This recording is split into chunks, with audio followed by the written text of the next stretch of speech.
Baik, saya Wulandari dan Tesalonika akan menyampaikan tentang 6 sesat pikir yang umum terjadi atau logical fallacy. Sudah tahu belum teman-teman, apa saja 6 sesat pikir tersebut? Mari simak video kita. Yang pertama ada hasty overgeneralization. Jenis sesat berpikir yang pertama ini berkaitan dengan menyamaratakan suatu hal berdasarkan sesuatu yang pernah dialami. Biasanya kejadian tersebut terjadi atau ditemui secara berulang-ulang sehingga membentuk stereotip maksud saya atau lekat pada suatu kesan. Contohnya pada tahun ini kita sudah 3 kali putus cinta. Contohnya, kebetulan permasalahannya sama. Kita menilai ketiga pasangan kita sebelumnya adalah perempuan atau laki-laki yang materialistik. Dampak dari kejadian tersebut, ya, kita membuat kesimpulan bahwa semua perempuan atau laki-laki itu materialistik. Mulai sekarang, cobalah untuk tidak cepat menyimpulkan sesuatu karena bisa jadi kesimpulan yang kita buat adalah salah satu contoh sesat berpikir jenis overgeneralization. Yang kedua ada circular reasoning. Pernahkah kita terjebak dalam suatu pemikiran yang berulang-ulang dan tidak akan pernah selesai? Seperti contohnya menyelesaikan pertanyaan A dengan B, lalu menyelesaikan permasalahan B dengan A, namun itu tidak pernah membantu. Contohnya, kita bertanya kepada seseorang di mana rumah Pak Budi. Orang tersebut menjawab di samping Masjid Nurul Ikhlas. Lalu kita bertanya, di mana letak Masjid Nurul Ikhlas? Orang tersebut menjawab di samping rumah Pak Budi. Sangat amat tidak membantu sekali, bukan? Seharusnya orang tersebut menjawab dengan jawaban lain selain masjid dan rumah Pak Budi, karena jika tidak, jawabannya akan berputar-putar saja. Baik, yang ketiga, slippery slope. Sesat berpikir tipe ini menghubungkan proses yang panjang antara satu hal ke satu hal yang lain. Proses yang panjang tersebut adalah suatu hal yang runtut, namun pada akhirnya menimbulkan kesimpulan yang kurang tepat atau cenderung ngawur.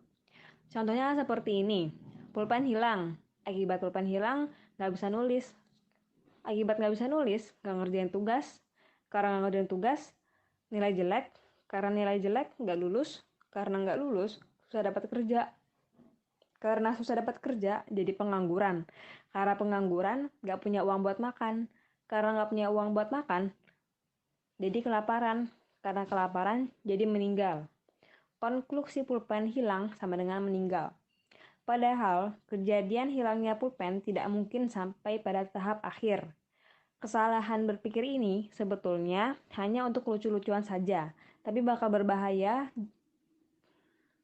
jikalau sampai dianggap serius. Contoh dampak buruknya yaitu membuat orang menjadi overthinking. Yang keempat, strawman.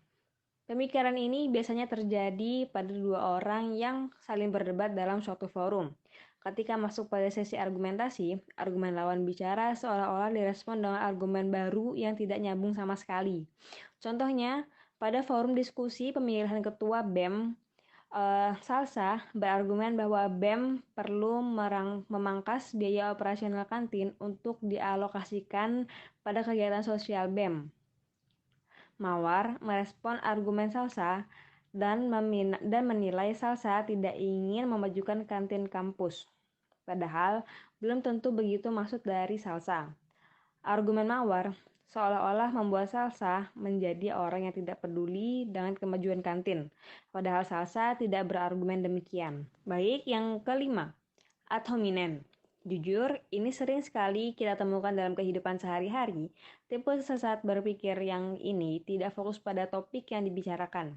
Orang tipe ini biasanya lebih memerhatikan orang yang berbicara ketimbang apa yang dibicarakan. Contohnya, Mawar sedang menyampaikan ide tentang memajukan pendidikan Indonesia lewat pendidikan karakter dengan Salsa. Si Salsa malah meresponnya dengan kalimat, "Ahlah, kamu kan cuma pengangguran atau apa tentang pendidikan Indonesia. Sikap ini betul-betul kita harus hilangkan dalam diri kita." Cobalah memahami dan mendengar argumen orang lain tanpa menyerang urusan pribadi atau karakter orang yang diajak berbicara. Yang keenam ada false dichotomy. Istilah jenis sesat berpikir ini adalah hitam ya hitam, putih ya putih, tidak ada abu-abu. Biasanya orang yang berpikir dengan cara ini adalah orang yang wawasannya sempit atau cenderung lebih ke close minded. Contohnya si A mendukung penuh kebijakan pemerintah terkait dengan kartu prakerja, berbeda dengan si B yang menolak kebijakan tersebut dikarenakan suatu hal. Si B menilai si A adalah buzzer, sedangkan si A menilai si B adalah rebel alias anarki. Walaupun si A mendukung kebijakan pemerintah, bukan berarti si A adalah buzzer pemerintah. Begitu pula si B, walaupun menolak kebijakan tersebut, ya tidak berarti si B adalah anti pemerintah sepenuhnya. Sekian dari kami, Tessa dan Wulan. Semoga apa yang kita sampaikan bermanfaat bagi teman-teman semua. Assalamualaikum warahmatullahi wabarakatuh.